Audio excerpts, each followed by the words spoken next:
that poignant and informative presentation.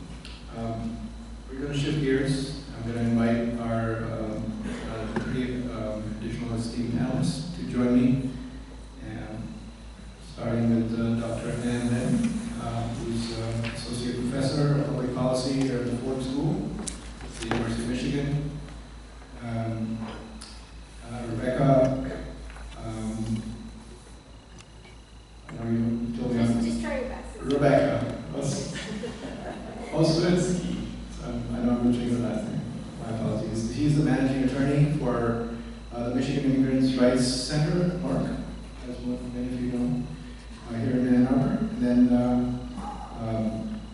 Kevin Piecuch, who's the executive director and the principal attorney for the Southwest Detroit Immigrant and Refugee Center. So I think he had one of the longer drives to be here. So welcome, all of you. Please join us.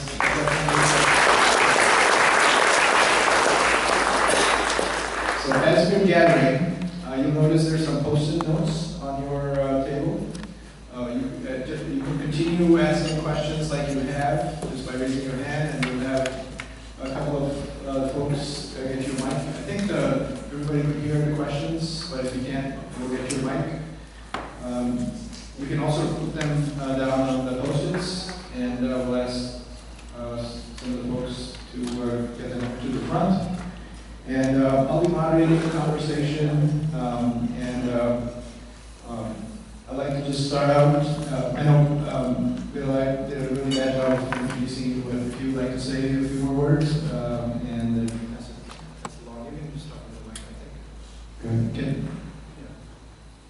Hi again. I'm happy with that bio. I wrote 2 books, and my daughter is Belle and Beauty and the Beast.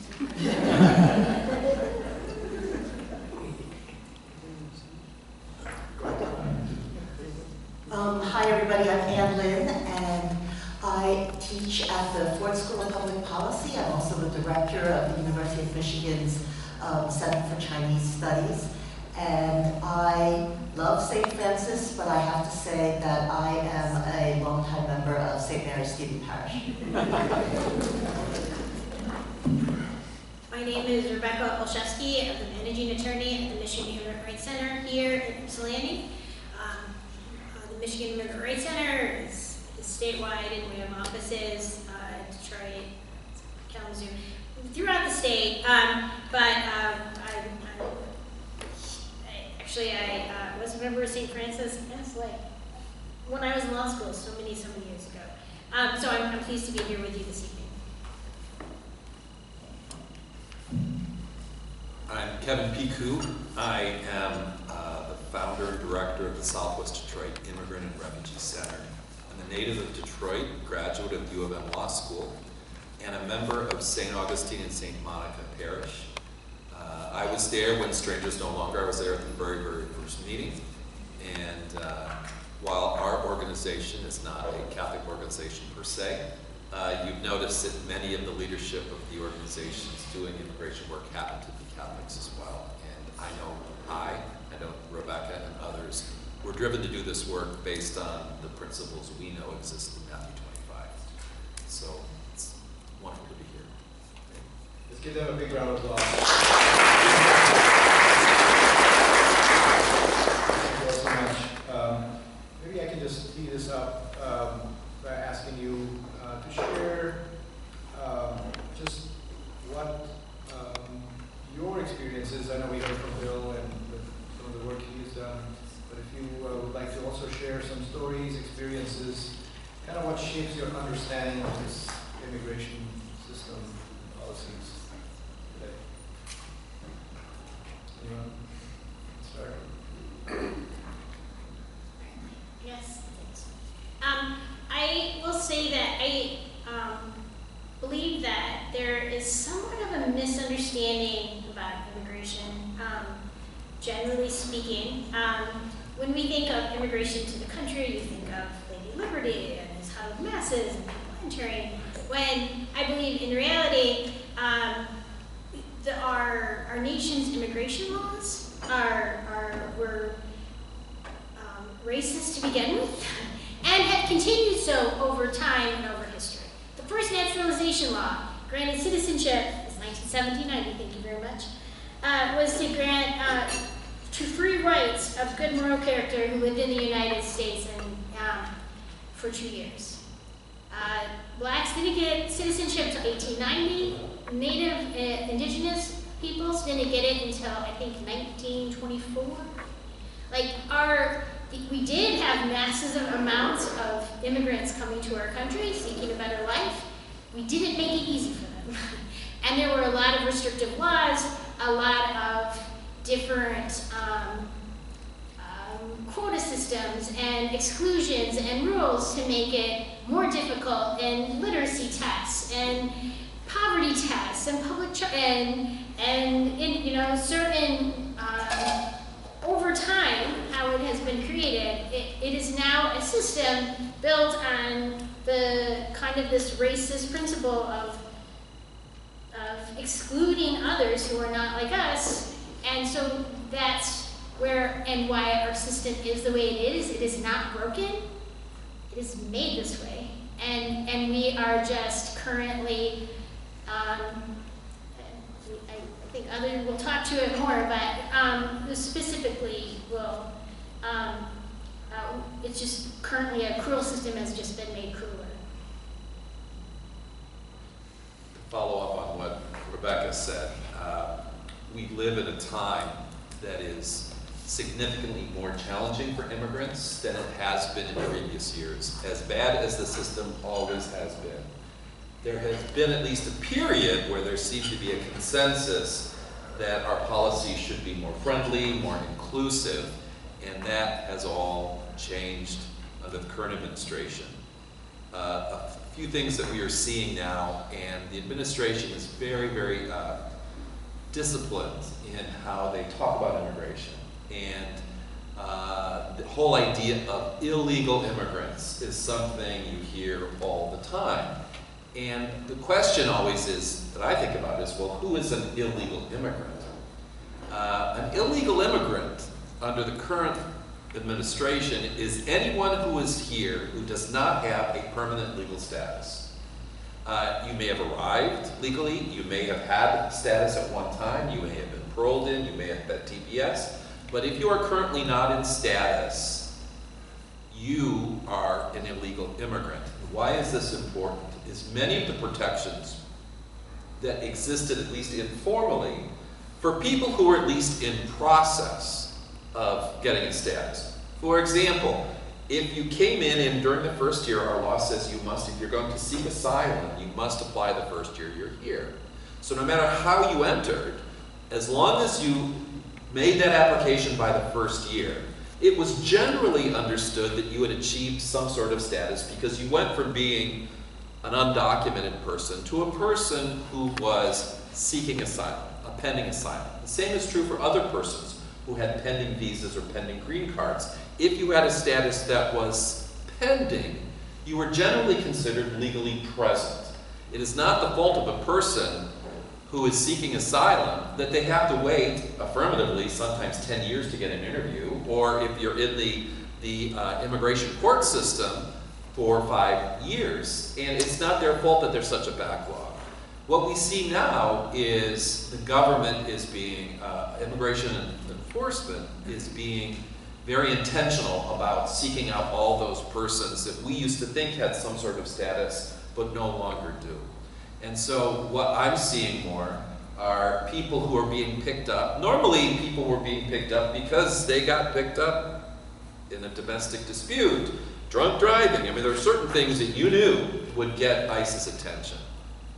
Recently, and again, because we see a lot of detained cases, many detained cases, and I always look at the arrest records, and many times people who are being arrested, including a student at Cleary University, college student, Catholic girl, soccer player, honor student, and I read the report, and ICE made a targeted raid, went to her house and waited for her to come out. All the time I see in these reports that the people who are being picked up are not persons who had been accused or committed some sort of crime. They are persons who were just simply at the wrong place, or was someone targeted by ICE for simply not having permanent legal status. And this is something that is unnerving to the community. Persons who previously felt some bit of safety now feel very, very much at risk. I have never seen more people self-deport than I've seen in the last 6 months. People just say, I can't do this anymore, I'm gonna leave. The other difference right now, and we could talk about the money. This is a cash cow for the administration. The fees that are now being charged for every single kind of immigration benefit is just unconscionable. And the other thing is, especially in Michigan, is the mass incarceration of people who are actually living in our state. Before, I would do visits, and when I go to Monroe, it was usually people who got picked up at the border and were moved here because there were beds. Now, with the opening of the North Lake facility in Baldwin, we have 4,000 beds, and all these people who are being picked up are being sent there. And we have lots of room for lots of detainees. The whole idea of immigration, punishing persons whose crime it is to have a pending asylum application and the court is too slow, or USCIS is too slow. It is just an unbelievable change in how, even though we had a system that was designed to fail in many ways, the end of so many previously held norms is really, really disarming, difficult on professionals, and very, very hard on the community. Thank you, Kevin. Dr. Lin? Let me just add to that by saying, I think, there is this myth about immigration that there's a right way to come, and you follow that right way to come, and supposedly you come in, you get a stamp or something, and then you've done the right thing and you're a legal immigrant. And I think, as my legal colleagues certainly know, and as I know, as a person, as a family member, as well as as a scholar, the immigration law is incredibly convoluted and difficult. You come into this country, not because, I'm here, I'm of good moral character, I want to work, etc. You come into this country under a category. You have to fit a particular category in order to migrate. For many people, there are no categories that fit their circumstances. So it's not like, you just find the right place and then you're there. And the way I like to sort of illustrate this story is by saying, so I was born in the United States in Philadelphia. My parents came to the US as students. Being students would not have allowed them to stay in the US, but after getting degrees in the US, they were able to get jobs. And so they were able to convert from the status of a student to the status of a worker. My two brothers were born citizens of the United States. My two sisters-in-law, one of them was a refugee, a boat person from Vietnam. At 10 years old, she and her family got on a boat and floated to Thailand from Vietnam, and then lived on the beach for a year and a half before being able to come to the United States. My other sister-in-law is here today, and she came to the U.S. through marriage. My brother went to England to do a study year abroad and fell in love, and was a student, so he couldn't bring his fiancée to the United States. So his sister, who had a job, sponsored her to come to the United States. But I think even in this sort of short retelling, you can see that those categories then are tied to different laws. There are multiple ways, multiple requirements you have to fulfill in order to fit into any of the categories. My sister-in-law, just because she was a boat person, didn't qualify as a refugee. She had to be accepted. My sister-in-law, who was a fiancée and an American citizen, didn't qualify just because she was a fiancée. There are other sets of requirements. And I think that's where both Rebecca and Kevin, what they are talking about becomes so important. Immigration law is very complicated, and now people are really being punished for falling through sometimes pre-existing very large cracks, other times cracks that we just have not been able to fix since we haven't passed any new immigration law in the last 30 years. But they fall through the cracks and now they're being considered illegal because of that.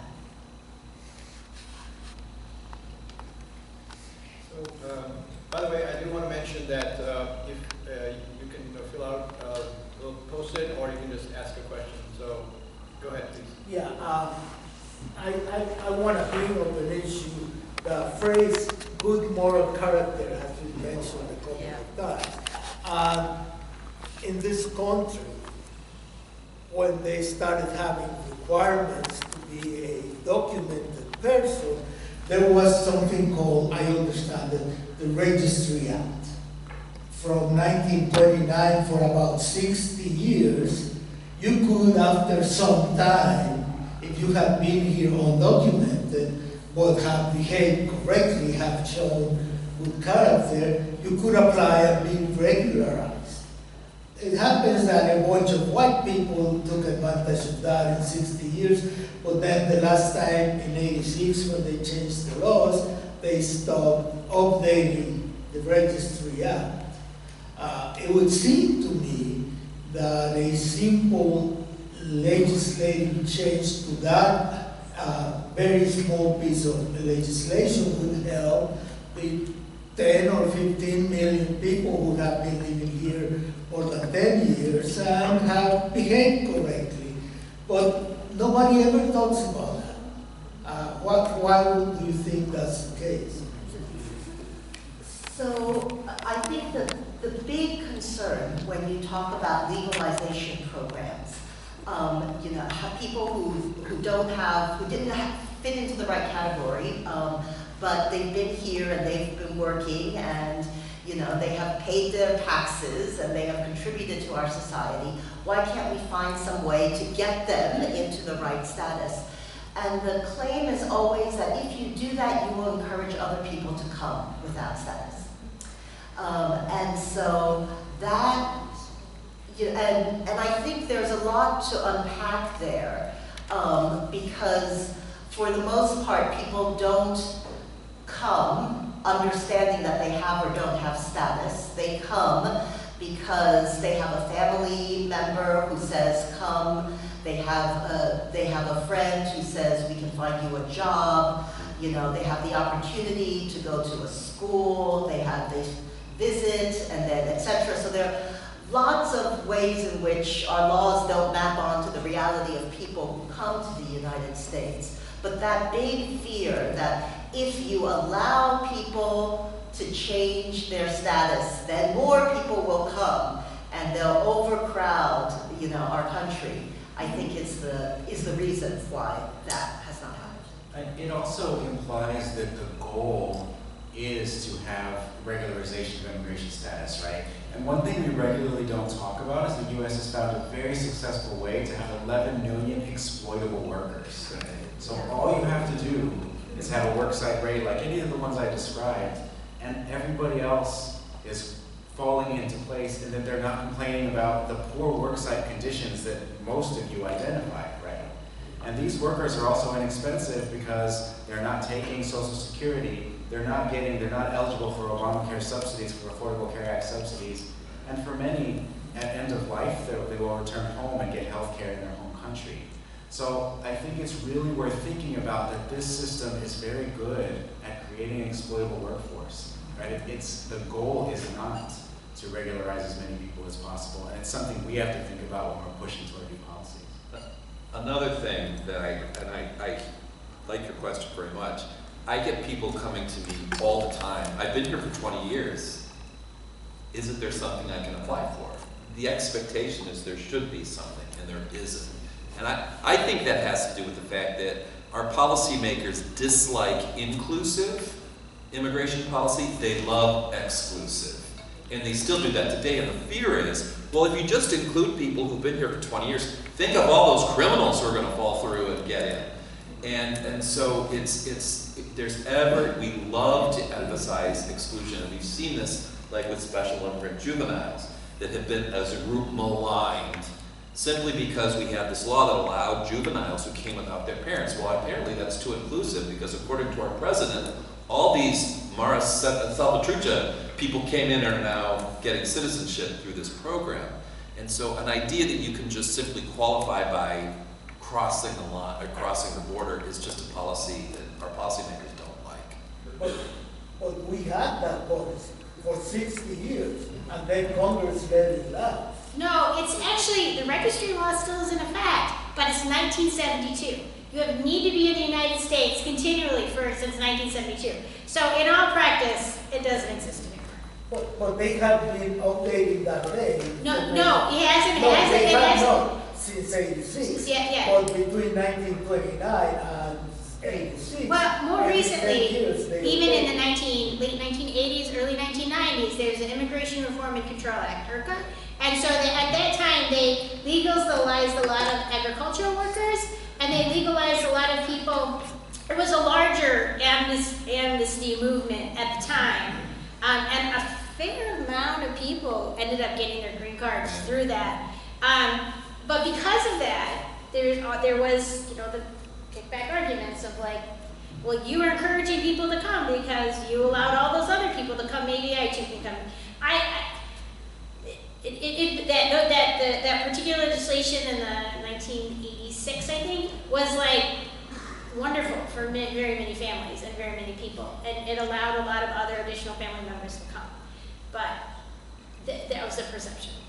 So one of the things I just want to clarify is we have a group of panelists here that are experts in their field, but I don't know if there's anybody specific in this room that can actually change legislation yet. But the idea, some of the folks here in the room are collecting, and I'm going to invite gentleman Bill Ryan, who's the executive director of Strangers No Longer, in a little bit, just to say a few words of creating a list of policies that we would like to get in front of the folks that are either seeking election or already elected over time, to get both at the state and the federal level. So bring up those thoughts, but obviously we're not able to solve anything. This is put it as a first step in a long journey. Dr. Lopez, I read your book, loved it.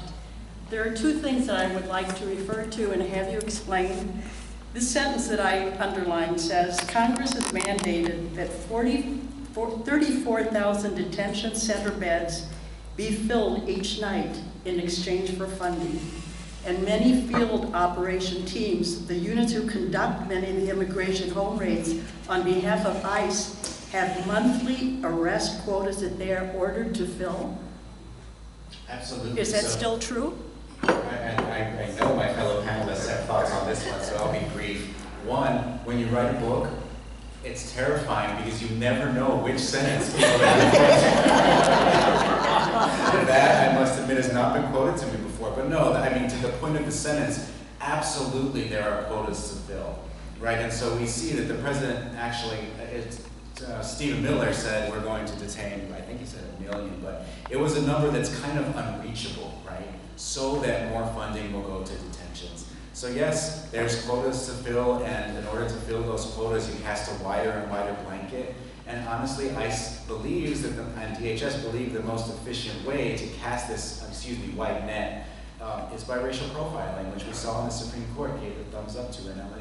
That's right. And I know you all have thoughts on the quota system. What would you add? I believe it exists, and I still don't know exactly how ICE is casting their net. We suspect that one thing that every alien is required to do is to give your address, and you have a limited amount of time you have to change your address. And the first thing they ask you at a court appearance, at immigration court, is, do you live at this particular address? Knowing where the aliens are is very important to this government. And we believe that they know neighborhoods where there are constellations of people who have pending applications or who are not yet citizens or permanent residents. And we believe that that is where raids are being targeted. That's where you see large concentrations of ICE. That's where people are being pulled pulled off the street, and we think they're just following the maps and looking to see where are the clusters of immigrants.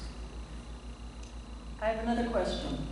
The Washington ID, you refer to this a lot in your book, that when an immigrant is asked for identification, of course, they probably don't have an ID, they don't have a driver's license, and you said that they can get this Washington ID. I've never heard of it. That's right. So you can get a Washington ID at the county clerk's office. I'm glad you brought that question up. So it turns out that you use your ID for an awful lot of things. We call it a barrier to health equity. You use your ID for things like picking up things at the pharmacy. You use your ID for driving, of course, but also for taking your kids on field trips, right? And on. There's all of these other things that we use our license or IDs for.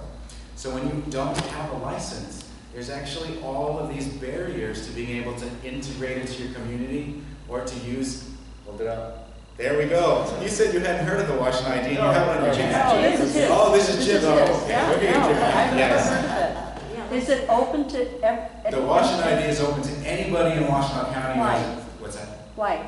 Why should I have a driver's license, So I that's have a military ID. Is this for immigrants? Is this why you're pushing this? What a good question. So Why don't I the answer Washington- that, since I'm one of the people who got one. Oh, but I'm all wound up to talk about Washington ID now.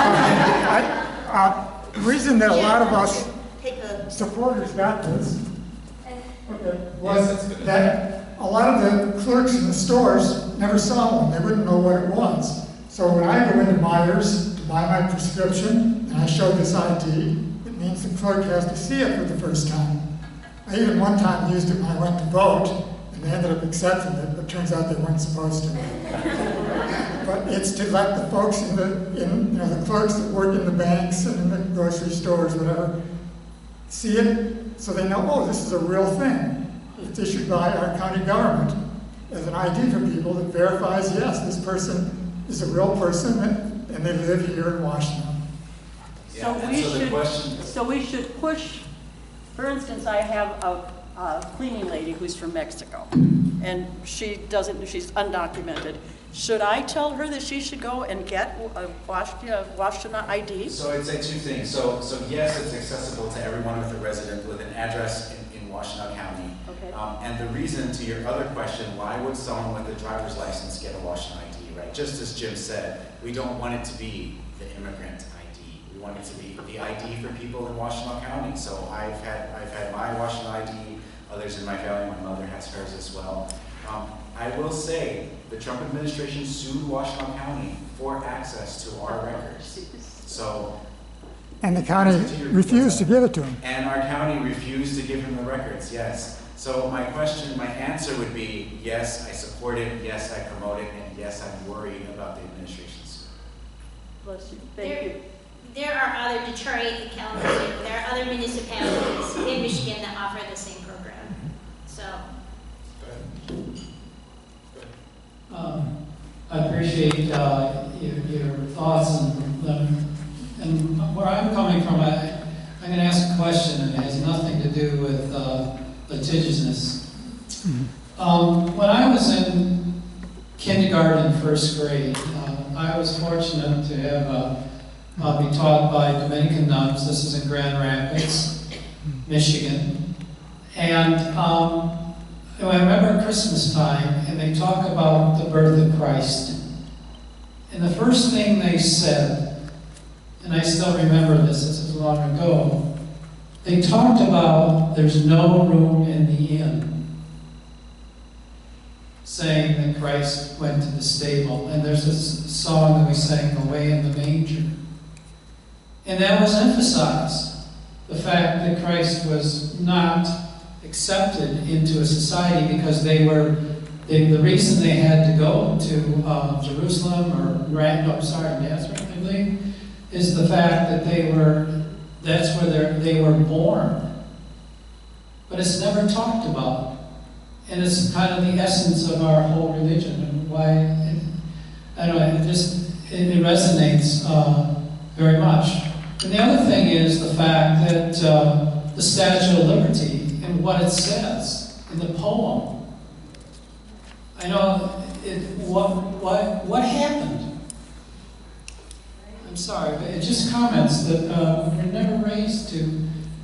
I appreciate the other things that you guys really struggle through, but appreciate you listening. Thank you very much. Go on this side of the room, Scott. Thank you. Oh, I'm walking on. I believe mental health and hospitality are very closely united. They're connected, right? Hospitality. It's mind-boggling where our country has gone. Is the Nome case being brought forth for a higher court for appeal?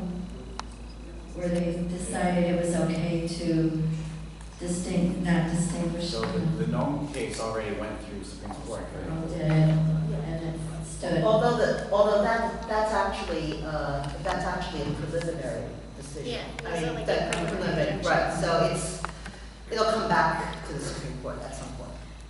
Also, did anybody hear the NPR report on Sunday morning?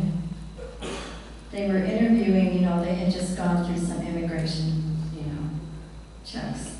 And there was, I don't know if it was a congressperson, I think, and I was just blown away by his comment about to me it sounded like, oh, I'm glad we're getting rid of the immigrants because now we can focus on the people who are morally like us.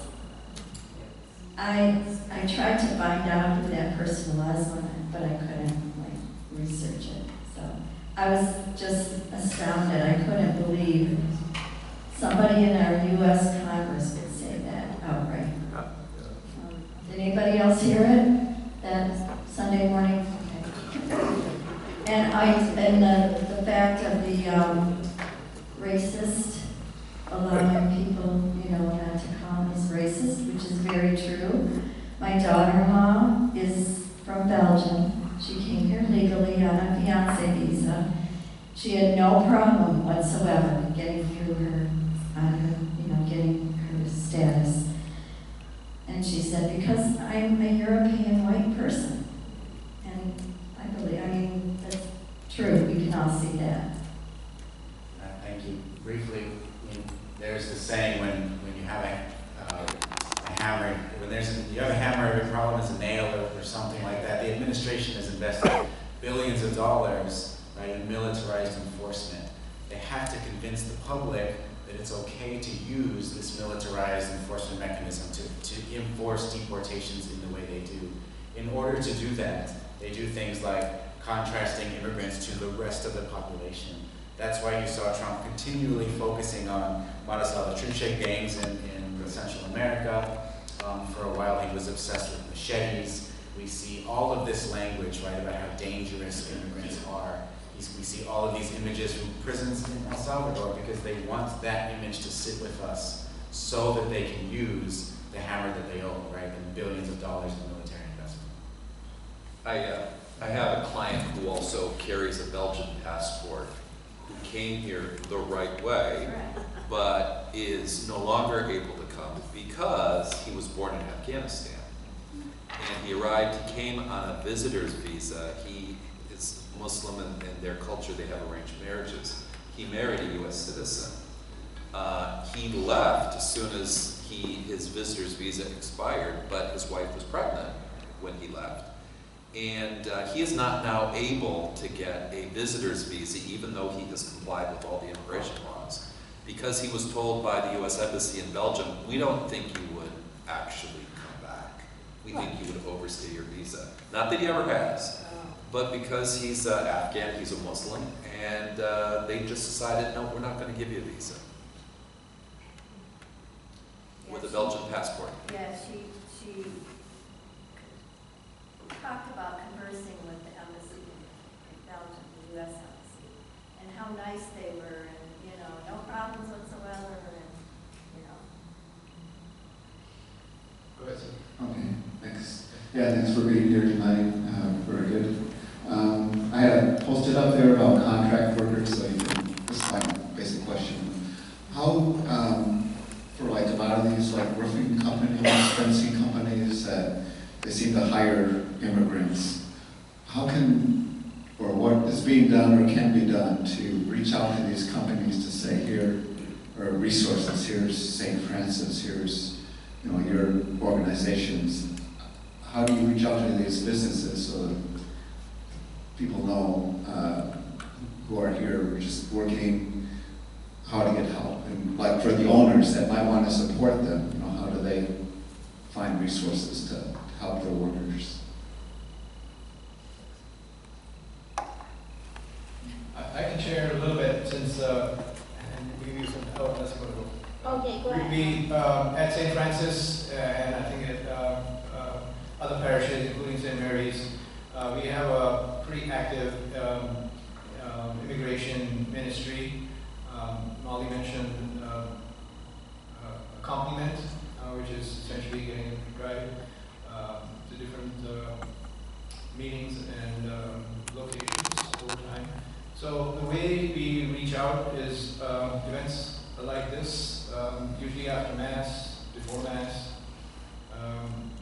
where there's just outreach and there are no questions asked. They can essentially reach out to some of the folks that are there from the various ministries, for food, for transportation, for any needs. And so that's at the immigrant level. As far as reaching out to businesses, we haven't been as active in that, but I think it's a good thought. We are looking at ways to through this, and I'm going to at some point ask you to look at how you yourself could get involved. So keep that thought in mind, because that's really important. So if you have that thought and you have even 2 contacts in businesses, that's 2 that we don't know about, and we can reach out to them and so forth. So each one of us has a role as much as you would like to get involved or as little. Rebecca, I think you were going to share some. I will just say, like, at the risk, I don't want to demonize any particular group of people over one or the other, but I will say that certain employers will take advantage and exploit the workers, and they're not there really to help them. They're really there maybe to have low-wage workers that are easy. They accept less working conditions or difficult working conditions, and with less pay maybe than American workers. So for instance, I worked in Louisville, Kentucky for a time, and we were right by Churchill Downs. And one of the big things that we would often see is they would have horse walkers. And they work at 5 in the morning to 8, and they work at like 5 at night to 8 in the evening. And they worked 8 hours, don't get, like, they worked 8 hours, but it was this really weird schedule. They were off. They were off.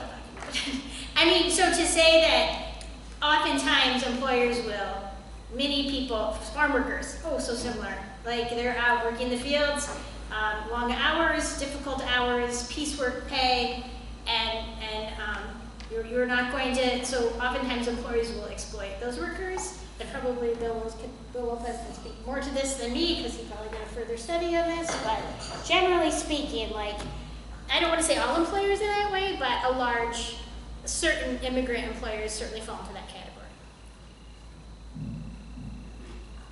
Well, let me just add, though, that I think employers are in a real catch-22, because if employers don't know, if they don't know that their workers are undocumented, they can escape legal responsibility for having hired undocumented workers.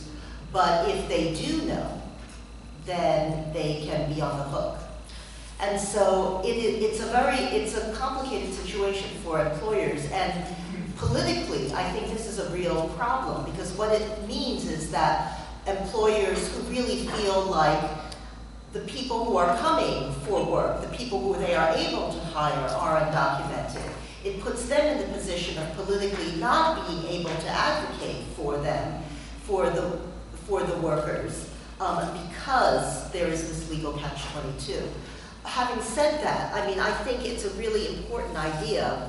In Washtenaw County, about 15 years ago, we had a very active restaurateurs association of restaurant owners who had undocumented workers and were working to improve their conditions and also to, to help them legally. There are important,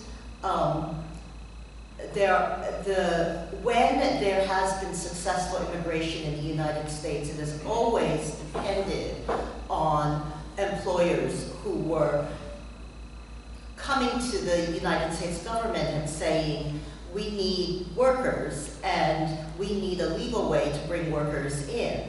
And so I think figuring out how to build bridges with employers is a really crucial political task of, changing the policies that we have.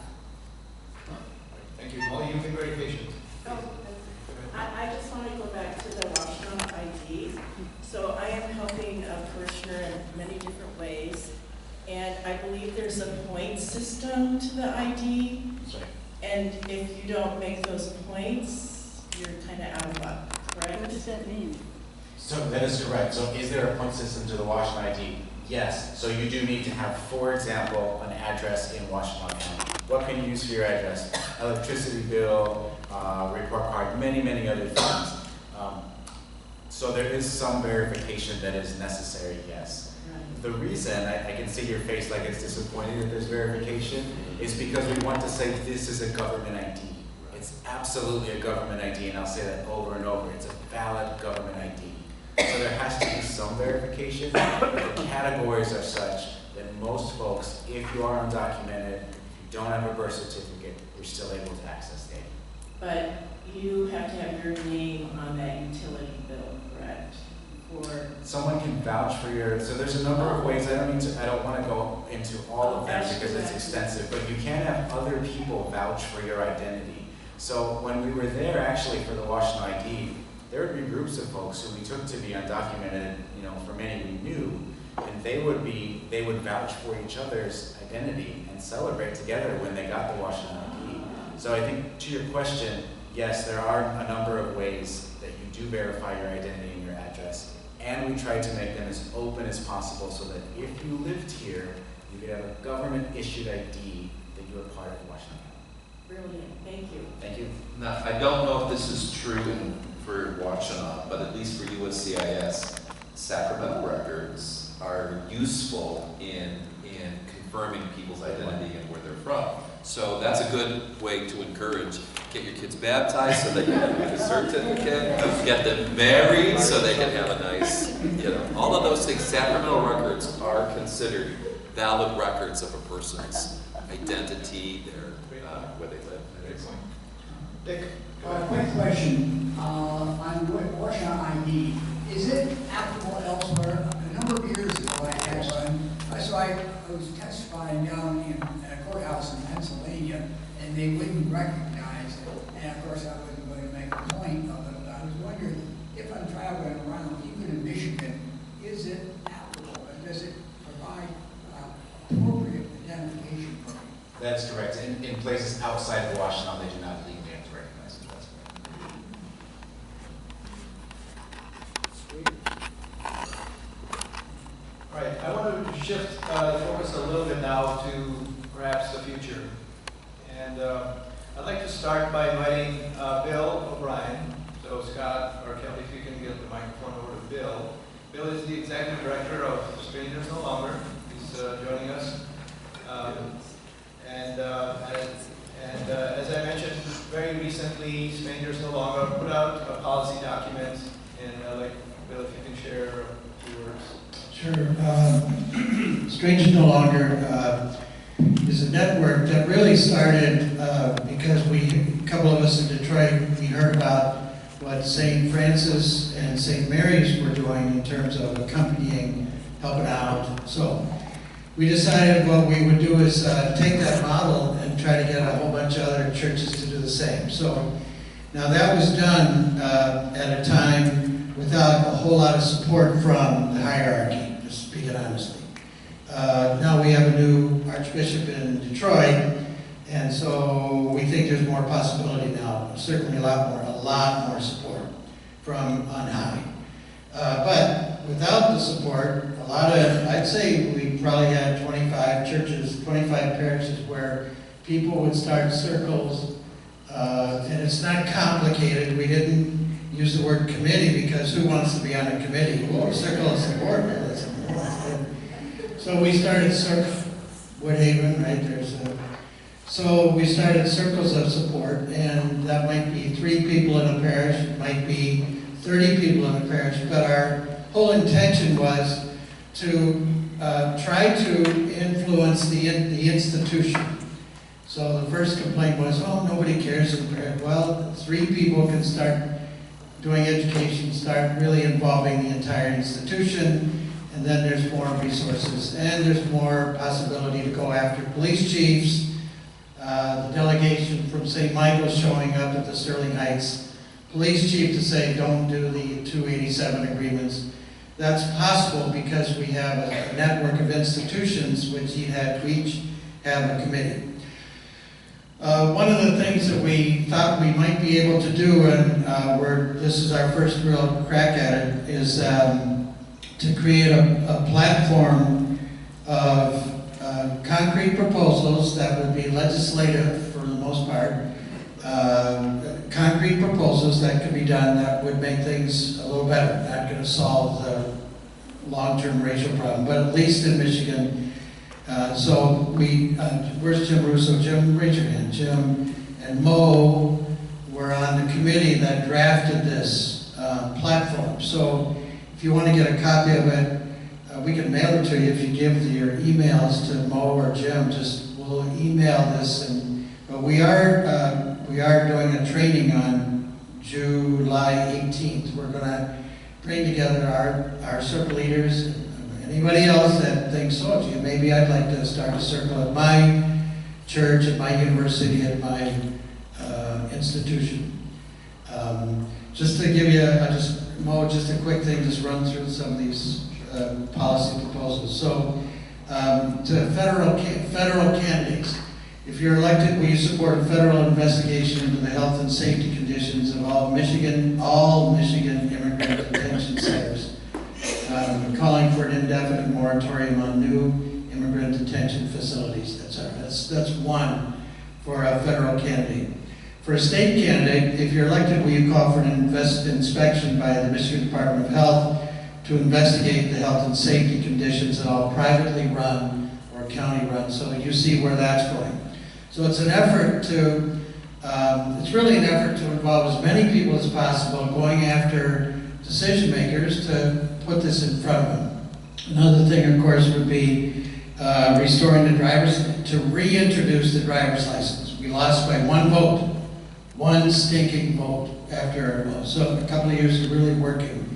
And so we want legislators to go after it again. The governor, if you're elected, where's that one? Here it is. If elected, will you support funding the Michigan Commission on Law Enforcement Standards? There is such a thing.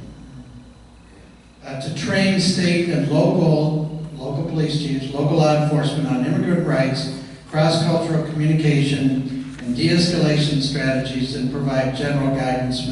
So you see where that goes. If the governor were to provide money or get money out of the budget so that police chiefs across the state can actually start learning about what's under the law. So we're trying to be practical.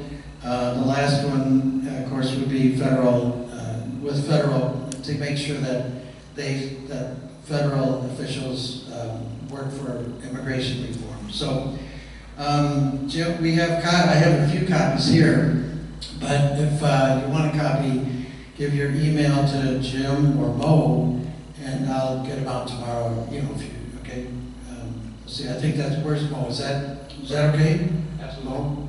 Thank you, Bill. Thank you. Appreciate it. Yes, absolutely. So as you're thinking about, what does that mean? What can I do? That's a lot of stuff. There are ways to get involved. Just calling your local congressperson or senator at the state level or at the federal level is just one example. But again, at the end of this, I will again be asking you to reflect a little bit on how you would like this journey to continue. So keep that thought in mind, and we'll continue with questions. Please go ahead. Hi, my name is Mercedes. That's the name I've used for 35 or 40 years. I'm interested in joining. I want to think some more before I say fully yes, but I'm definitely interested. I found it for a long time to join something bigger than myself, part of the Catholic Church. Is this part of the Catholic Church or separate? Your organization and immigration, is this part of the Catholic Church? Is this peace and justice? Is it part of the Catholic Church? Yes.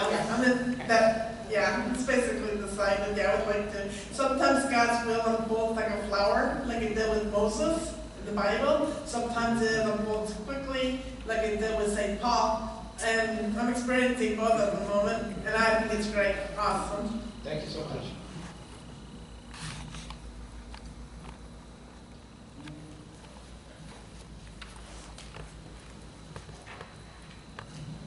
Hi, my name is Chowdhury.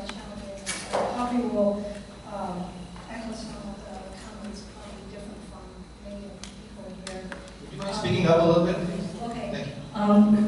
I came to this country 35 years ago as a student, and this is a good country.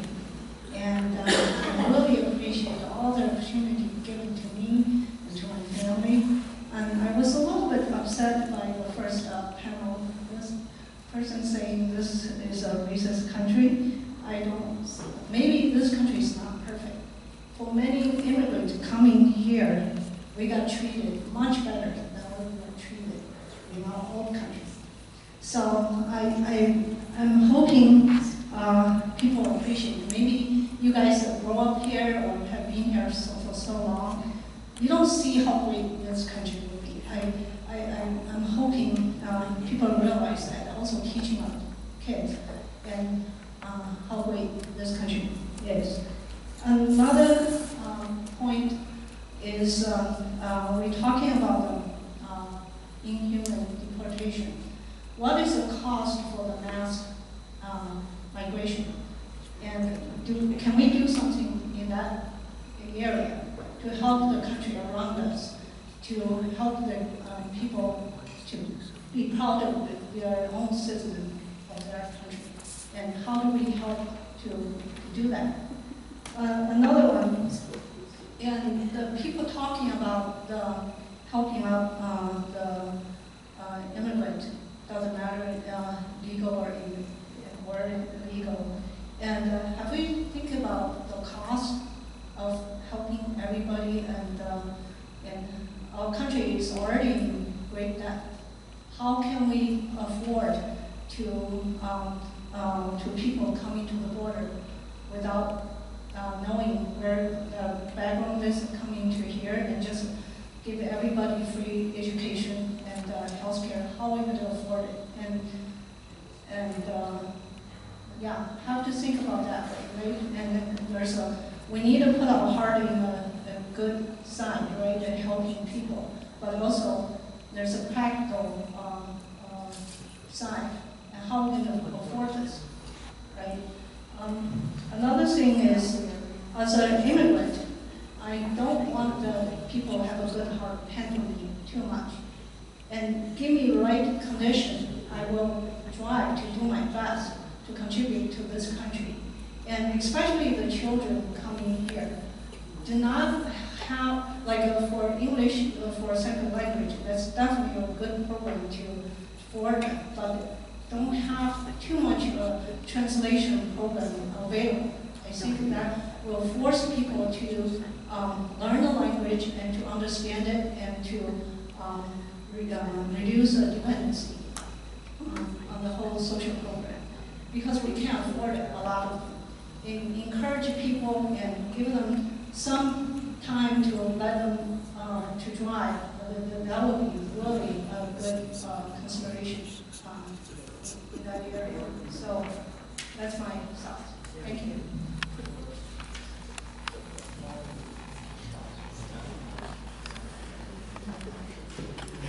Okay, we are going to take one quick last question, but then we're going to. Well, one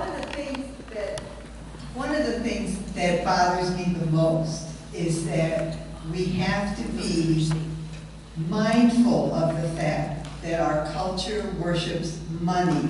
It does not worship Jesus Christ. And the decisions that get made are getting made so that somebody makes more money. And so that's what we have to think about when we're voting in representatives. Who is their master, really? And do they have these wonderful values that we have in the preamble of the Constitution? You know, do they really believe we the people? Thank you. I'd like to invite the panelists to share their final comments before we go into a short reflection. Sure. Thank you all so much for coming. It's wonderful to share the evening with you all. We've seen throughout the country, following deportation, there is hunger, there is homelessness, and there is illness. We are called to feed the hungry, to shelter the oppressed, to visit the imprisoned, and to heal the sick. For me, that will guide my thoughts on immigration policy into the future, and I hope it continues to guide yours. One of the things that when we were preparing the panel, Mo asked us to think a little bit was about concepts of Catholic social teaching and how they connect to the immigration issue. And I wanted to speak in particular to, I think, next to the last comment, because I think the comments that you have are the comments that many Americans have, right? We want to be a generous country, we want to be a welcoming country, but we're worried about how much it would cost, we're worried about how many people might come, and we're also worried, of course, that people will come and not have that competitive spirit, that drive to be, to do their best and to contribute their best, but instead might sort of coast on the generosity of other people. I think that's a real fear and a real concern, and I don't want to disparage that at all. I think what I would say to that is to think about immigrants, and I think Bill's presentation at the beginning really made this clear. Think about immigrants not just as workers who, are fulfilling a certain role, people who want to generate money so that they can send it back to their home countries, people who, are thinking, oh my gosh, maybe the welfare system in the U.S. is better than the system in my own country. Maybe the education in the U.S. is better than the one in my country. Maybe healthcare in the U.S. is better than in my country. So how do I get here and take advantage of that? I think if we're going to think about the principles of Catholic social teaching, one of the things we really think about is the dignity of the human person.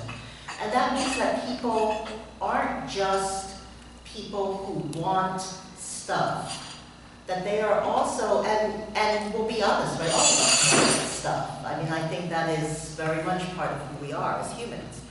But we're not just money generators, we're people who have ambitions, we are people who have values, we are people who have affections.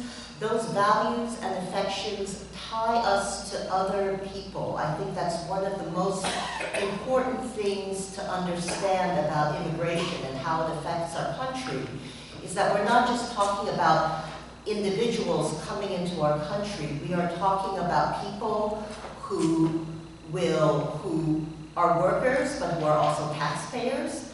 We are talking about people who might not start out with very much, but who learn more skills as they go along and contribute to our country in that way. We are talking about people who become entrepreneurs. We are talking about people who are customers.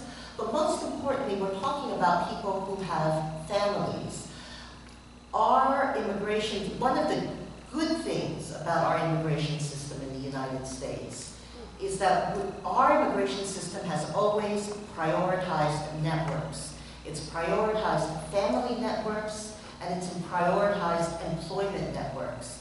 And I think that if we build on that understanding of how we bring people to the United States, we don't just welcome immigrants who need help. We actually strengthen our own communities, our own families, our own networks, our own churches. And I think that's a really central thing to sort of keep in mind, not just to think of immigrants as people who want something or need something, but people who bring a whole set of connections with them, connections that are going to strengthen and build our own communities. And maybe I'll just stop there, except to say one more thing. I mean, I think it is really important, and it's something that we haven't talked about very much here, is that if immigration policy is going to work, it doesn't just have to work for immigrants, it also has to work for people who are already here in the US. And I think Catholic social teaching really helps us to think about that. It says, how do we create policy for the common good? The common good including everybody who is here as opposed and everybody who might come. How do we think about that common good? And there are many ways, I think, to create immigration policy that is very thoughtful about the competition that comes from immigrants, that is very thoughtful about the potential that immigrants are competing for jobs, competing for resources with people who are already here, and how we build policy that really speaks to that community that we want to create. And it's not just about either very defensively protecting people who are already here, or about sort of focusing only on welcoming and not also on the community that we want to build together. Thanks.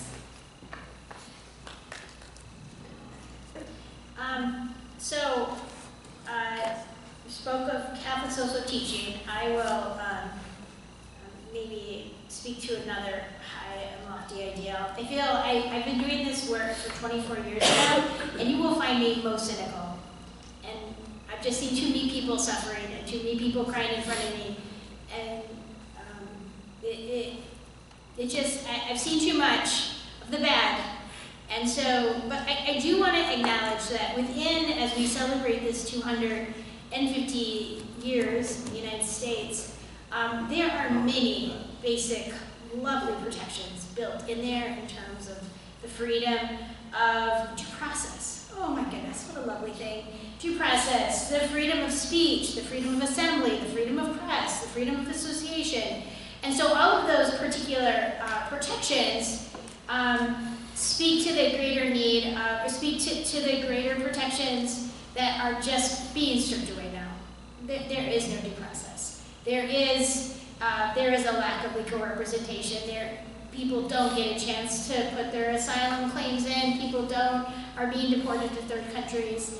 And so I think even if we return to the, probably, the basic constitutional protections that, that we have enjoyed over time, it would be a first step better than what we're doing right now. So I think I'll leave it there, and I'll leave that to Ted. Well, I think we've, as cynical as we can become, especially when we see how the system doesn't seem to work, I am always surprised and impressed that cynicism is not shared by my clients. That despite everything they may have gone through, I always hear optimism, hope, and resilience. I was not built to endure what many of my clients have endured, and I am amazed at how, after enduring so much to get here or being incarcerated, how much hope still exists in our immigrant community. So if you have a chance to work with immigrants, I would say please avail yourself to it, because you are going to find yourself encountering, by and large, people with hope, with joy, with resilience and desire to really make the most. They are the very best Americans. So I urge you to be involved in any ministry and outreach that you can find with immigrants or refugees. Thank you so much.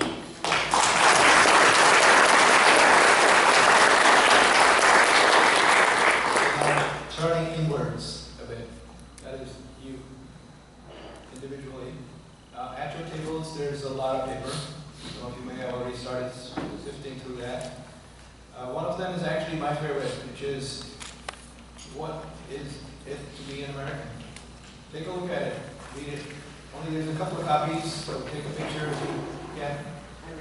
A couple of folks at the table can take it with you if you like, but please take a read.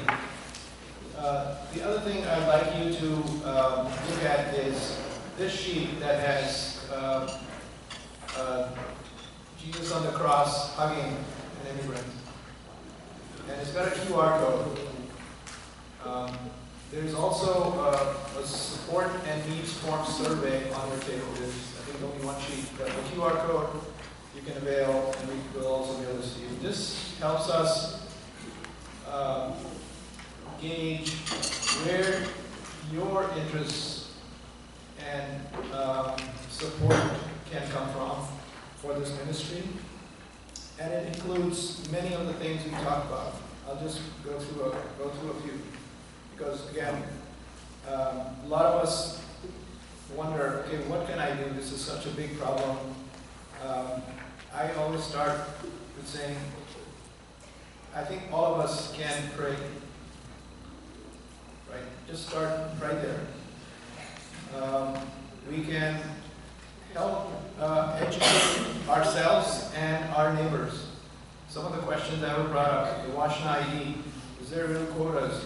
What's real, what's not? Educating ourselves about the issues, about the challenges, about the potential opportunities and the experiences. I can assure you, as Kevin and all of the panelists here mentioned, I have had the experience myself, and I always come out of those experiences with more joy and hope than I go into those.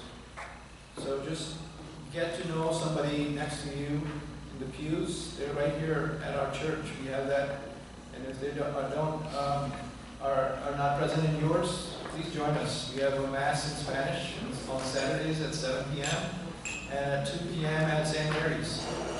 And you can find a lot of folk that you may not be familiar with.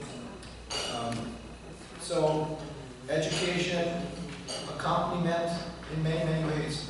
One of the ways we're thinking of, the gentleman here mentioned about what the community college did about English language learning. We're thinking of something much, much more simple. Just simply a conversation partner. I know many of the folks that English is not their first language hesitate. Oh, my accent is not good. Oh, my grammar is not good. At the end of it, it doesn't really matter, right? They just want somebody to practice and feel comfortable. And having a conversation partner, so no Spanish or any other foreign language required, just actually it's better if you only know English, because that's what they want to learn and practice.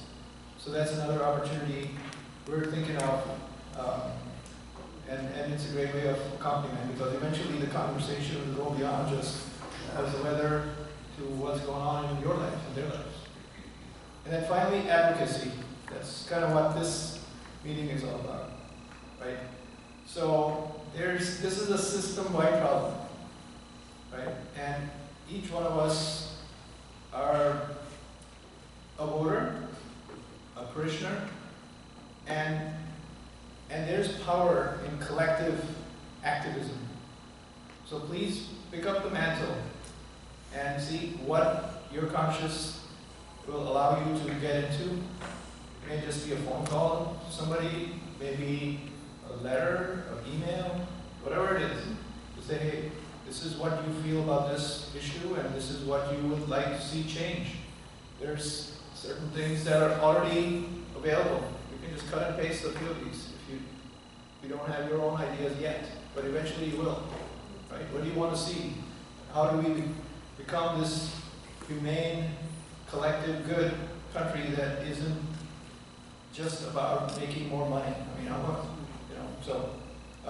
so take some time, please. If you can, scan this QR code. Right now, we have about 5 minutes. Take about 5 minutes and see what support is, that you would like to see, get yourself, but also what you're interested in. if you're not ready for it right now, take the form or take the printout with you. We'll also mail it after this meeting, so you can fill it out and provide us your feedback.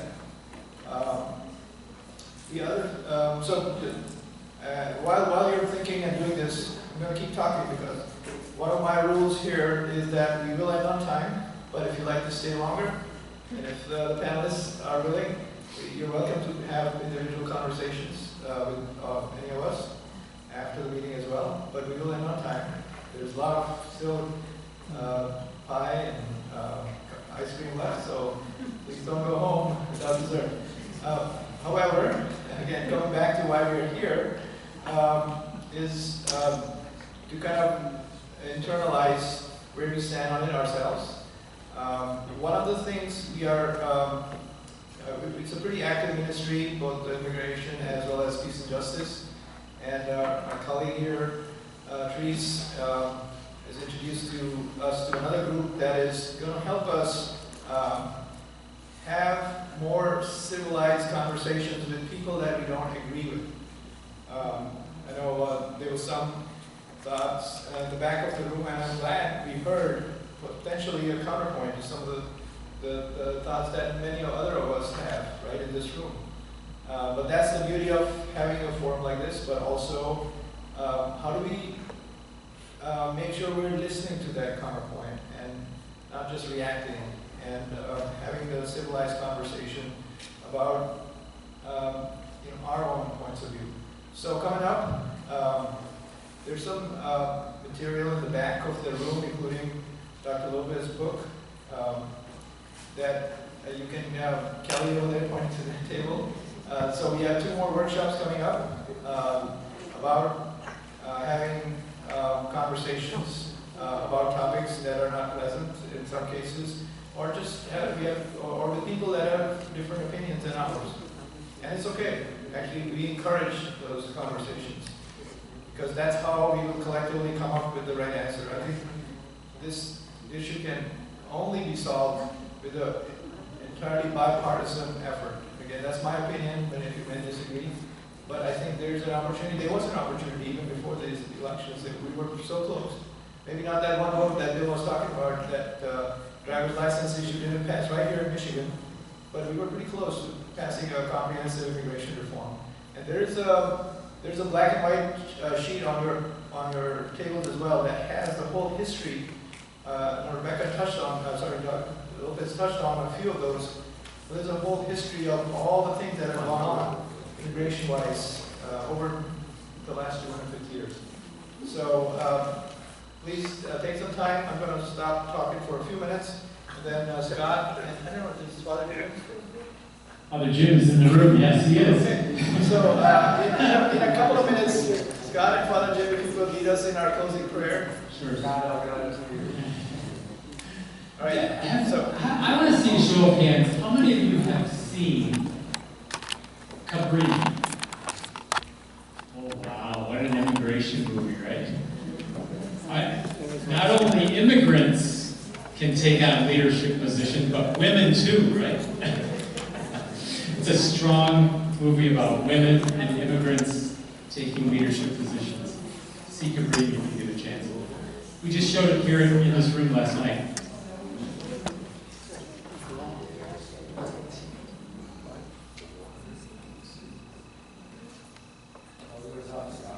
Here we go. Right?